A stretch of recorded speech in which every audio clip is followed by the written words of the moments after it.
clicker works. Always got a little bit of problem. But yeah, I'm Dave, CEO of Etherfuse. This is my second time in Istanbul, so happy to be here. And today I want to talk about how we anticipate that we're going to bring the Forex market on chain. I'll tell you a little bit more about us and how we're going to do that with our product called Stablebonds, and how we believe that the efficiencies of DeFi can be utilized by onboarding a lot of these countries through Stablebonds on chain. So we view the final boss of all markets to be the Forex market. Why? Because it's about $7.5 trillion in volume traded every day. And if you look at like the efficiencies that crypto can bring, compared to how things interact today, it can bring quite a bit of opportunities and quite a bit of value to the users to be improved. So our attempt or our vision for Stablebonds is to bring Forex on chain and to bring a lot of value to users and customers. This market dwarfs all others. It dwarfs crypto, it dwarfs equities and treasuries, and it's a real unlock for the world. Now, before everyone gets mad, these are daily volumes. I know everyone probably has the crypto market memorized, but just to give you a perspective in daily volumes, FX is way bigger than anything we're dealing with. So we're dealing with peanuts. Crypto today is small numbers. Global equities, securities, very, very small. But FX, money needs to move across the world every single day.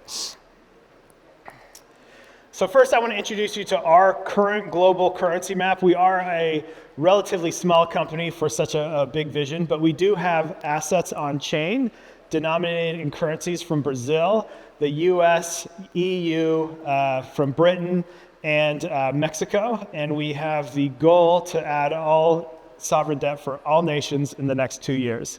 And so this is one of the first steps that we can do to bring currencies on chain. And the second step is to make sure we trade them on DeFi. So what are Stablebonds? Stablebonds are our product. We made up that name. The idea that we wanted to convey was that we have the interface of a stable coin, but the underlying asset is purely bond. So we're a stable coin where you give someone $1, they invest that dollar into cash or cash-like equivalents, and they maintain that yield for themselves. We do the same thing. We invest almost all of it in bonds, or pretty much all of it in short-term bonds, and we return 99% of that yield back to you. So our stable bonds are interest-bearing stable coins denominated in those currencies that they earn yield at a continuously compounding rate for you in a self-custody wallet. So our bonds are tokenized government bonds. They're one-to-one backed, they're liquid and tradable, and they have the same yields as the underlying bonds on faster rails and have faster finalities. What is Etherfuse? This is, for those of you who don't know, we've been around for about 3 years. We have spent a lot of time learning about what's the best approach to issue these assets. We issue our assets out of Mexico, and we register them and tokenize them in Switzerland. So this gives us the ability to use our regulatory process to issue assets quickly. We've been given a letter of no action from the CNBV or the SEC from Mexico to continue to add assets and guidance on how to do that. And then we can use the strength of the Swiss court system to help build trust in our products. I'm Dave, co-founder AJ. We've been doing software for a long time. My focus has been in security. Right now we're laser focused on building Web3, Solana, as well as a few other chains, but we're really focused on real world assets. So our assets are programmable savings accounts. They are pegged by currencies, and they can be used in treasuries as stable returns. What's unique to our assets, unlike other RWAs or other yield-bearing assets, is secondary markets are available, and we have an SDK for you to use to build products on top of. So one of the more interesting things that we've seen are what people can do with our products. If you look at the history of the world and how nations have grown, the bond interface has been huge to building up nations. And we believe the same thing will happen with our APIs. We can give them to developers like you, and you can build products. You can build wallets with savings accounts. You can build stable coins, which we'll talk about here a little bit further. I want to talk to you about something that we call the sovereign coin. So because we are able to give you our collateralized assets or cash-like equivalents on chain, you are able to lean on our regulatory work and all the infrastructure that we've done to create collateral for you. So MXNE is a partnership with a US issuer called Brel in the United States. So because Brel is able to use Stablebonds as collateral, they are able to issue a Mexican peso stablecoin from the US, and we did that together. And what's interesting, because we were able to do that together, work with one another, we have issued the top performing Mexican peso from the US in the world. So right now there are about three prominent Mexican stablecoins. One's from Tether, one's from a company called Bitso, and one is from us, a partnership between Brel and us. Ours is outperforming any of those by about 20,000% in volume. So we've seen a lot of opportunity. And so this is to kind of give you some insight. Anyone in this room could take our stable bonds and build a stable coin or build a yield-bearing product or something like that. And so the success of MXNE is a way that we can demonstrate to you what you can do. You can build a stable coin with our products. So what do these unlock? What do currencies enable? Payments, fundamentally, as we start to see stablecoins move forward, right now we've seen about 99% of those are denominated in US products. We anticipate a second iteration of countries like Europe with MiCA to create, I would say, tariffs on stablecoins. MiCA to me feels like a tariff. It's a limitation on non-European denominated stablecoins. And it's a way to incentivize people to use their own. And this makes sense. As we start to see other countries grow and respond, we will see these things.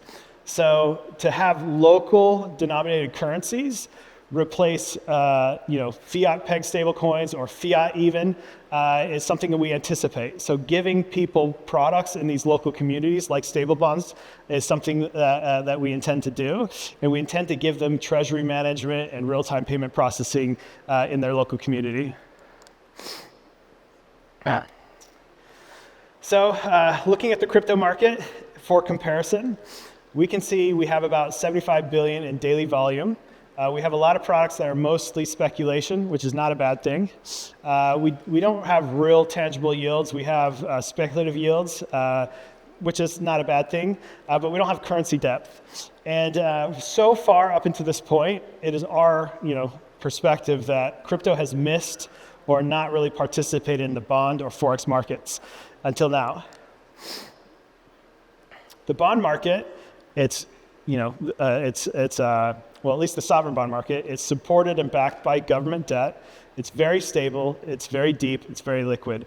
When we look at what liquidity looks like in crypto today, the numbers that we're looking at are nothing compared to sovereign debt. So even just in Mexico alone, it's 600 billion a year.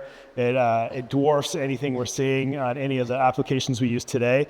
So what we're trying to demonstrate is by bridging these two assets, we can bring quite a bit of value onto the blockchain and vice versa. It's the backbone of finance. Making them programmable is doing a benefit both for real world assets and the traditional market and also for the crypto economy. The Forex market, 2.75 quadrillion per year. I didn't even know that was a number until we calculated it up, but 7.5 daily turnover. It facilitates cross-border commerce, remittances, global portfolios, Forex. When you really look at how payments work cross-border, there's so much value to be created here, so many things for us to do to improve. So side-by-side comparison, we can see that bonds bring stability, crypto has a speculative trading value that we use to kind of make some money, and Forex, that is scale, a scale we haven't seen. We view that Web3 hasn't touched two out of these three. So we have not seen the stability and scale that we could bring to the blockchain. And we think that we can change that. That is our approach. Stablebonds will bring Forex to the blockchain by on-ramping countries in their local currency. So every currency will be tied to a bond or a cash equivalent, and every transaction will earn yield. There'll be no friction, limited friction, and in native money markets. On-chain FX has a lot to do, can improve things quite a bit. A lot of time in this space, we say, well, why is it better? Why are we building this? There's a lot of inefficiencies with Forex today. You have a lot of dead money just being waited to be traded. And so you have a lot of accounts holding these assets, really doing nothing. We can eliminate that completely. And if you think about this, any of our assets, they are synthetic access to an asset in that local country. So if you are in the States or if you're in Turkey and you want to send money to someone in Mexico and you use CETES, no actual liquid reserves or real reserves are taking place. You're essentially burning an asset that represents something in that local economy. So there's no fee involved in order to settle that token or settle that asset. So no more fiat to USD to fiat. Right now, if I want to send money from Turkey to Mexico using Stablebonds, I have to buy with Lyra USDC, which is an FX hit, and then I have to go from FX to pesos, which is another FX hit.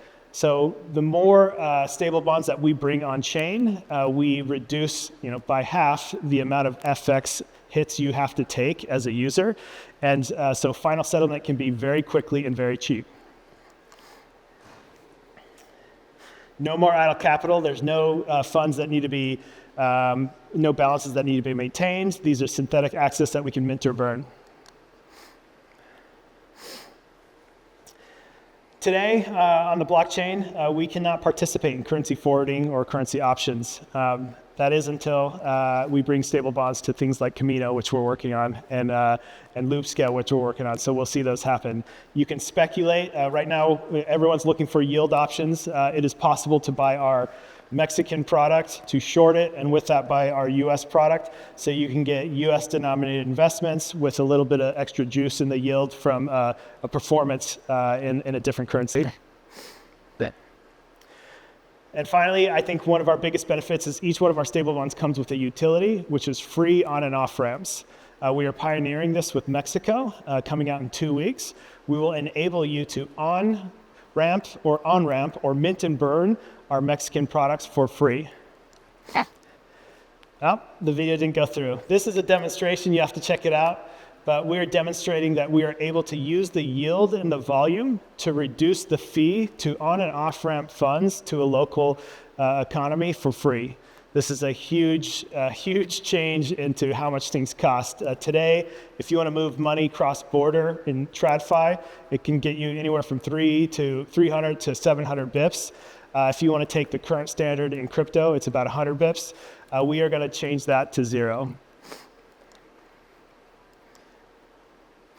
And that is us. So go ahead and take a look.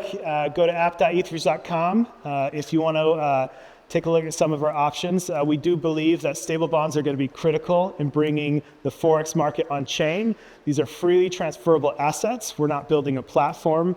We're not locking you into any space. These are things that you can invest in, you can trade in, you can hedge against, and we truly believe that we will be onboarding nations in other currencies besides just the US, and through these we will bring the Forex on chain and add a lot of value to the crypto economy. Thank you.